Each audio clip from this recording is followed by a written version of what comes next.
도일 스님의 장군 죽비.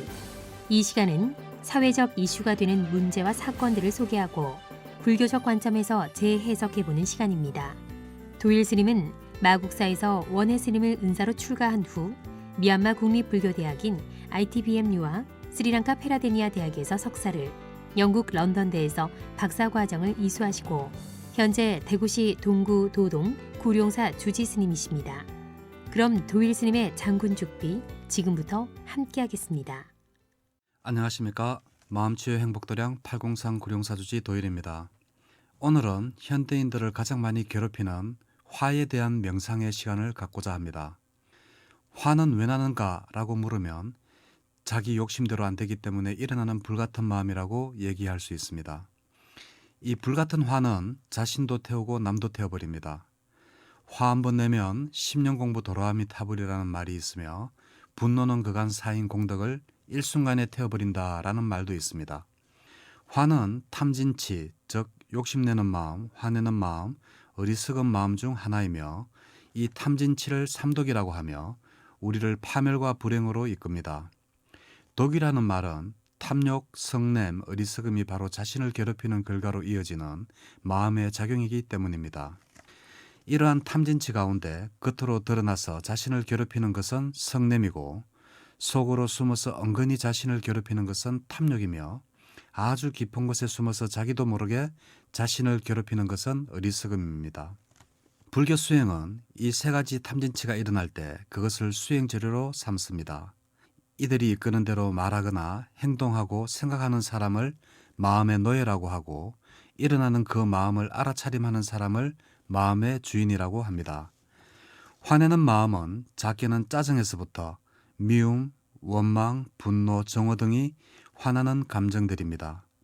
이 감정은 워낙 순간적으로 욱하고 치밀어 오르는 거라서 통제하기가 참 어렵습니다. 이것만 잘 다스려도 인생살이가 한결 편하려만 이것을 잘못 다스려 엄청난 고통을 자초하고 인생을 망치는 경우도 많습니다. 대부분의 우발적인 살인사건이나 상해, 보복운전 등이 바로 이 화나는 마음을 참지 못해서 일어나고 있는 것을 보면 그만큼 순간적으로 일어나는 화는 통제하기가 힘든가 봅니다. 하지만 이 화내는 마음은 욕심이 내는 마음보다 힘이 매우 약하기 때문에 우리가 조금만 수행하면 바로 화나는 마음을 알아차려서 통제할 수 있을 것입니다. 제가 화나는 마음이 욕심을 내는 마음보다 힘이 작다는 이유를 말씀드리겠습니다. 화내는 마음은 하루 이상, 길게 잡아도 며칠이면 언제 화가 났는지 잊어버립니다. 하지만 욕심내는 마음은 두고두고 그것을 가질 때까지, 혹은 그 욕망을 포기할 때까지 몇 년이고 그 마음이 사라지지 않습니다.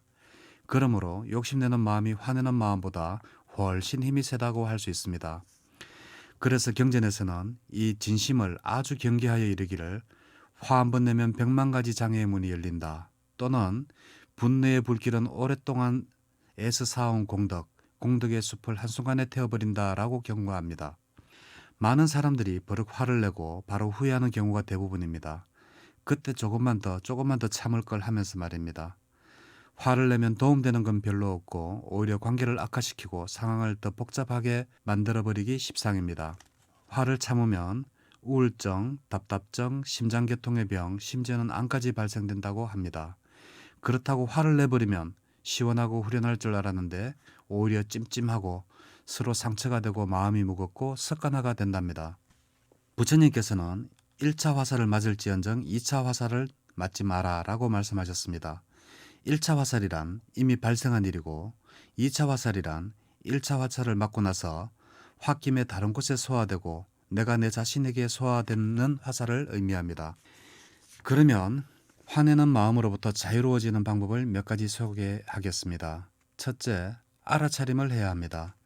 지금 이 순간 뭔가 마음에서 일어나는 현상을 바라보면 화는 자동으로 사라집니다. 둘째, 숨을 깊게 들이마시고 내쉬어 봅니다. 숨이 들어올 때 어떻게 들어오는지, 나갈 때 어떻게 나가는지 관찰해 보십시오. 셋째, 객관화시켜 봅니다. 나와 상대방을 동시에 바라봅니다. 넷째, 이해해 봅니다. 그럴 수도 있지라고 생각을 해봅니다. 다섯째, 자비의 마음입니다. 상대방도 나와 똑같이 삶에 대해 배우고 있고 행복을 원하고 있다, 이렇게 생각하면 됩니다. 여섯째, 이렇게 하면 내게 이로운가? 라고 자신에게 물어봅니다. 화를 내는 순간 화내는 자신의 몸에 독소가 먼저 발생된다는 것을 알아야 합니다. 부처님께서 중림정사에 계실 때 버라만 악고사가가 부처님을 찾아와서 끝인 욕설을 퍼부었습니다. 욕을 들은 부처는 악고사가에게 당신의 집을 방문하는 친구나 동료들에게 다가나 음식을 대접하는지 물었습니다. 그리고 만일 그들이 그 음식을 받아 먹지 않는다면 그 음식은 누구의 것이냐고 물었습니다. 악고사가가 그것은 자기의 것이라고 대답하자 부처께서는 악고사가에게 당신이 준 욕을 내가 받지 않았으니 그 욕은 모두 당신의 것이라고 대답했습니다. 우리도 이와 같이 남이 나에게 화를 내더라도 상대방의 화를 받아들이지 않는다면 상대가 낸 화는 다시 화낸 사람의 몫으로 돌아갈 수밖에 없습니다.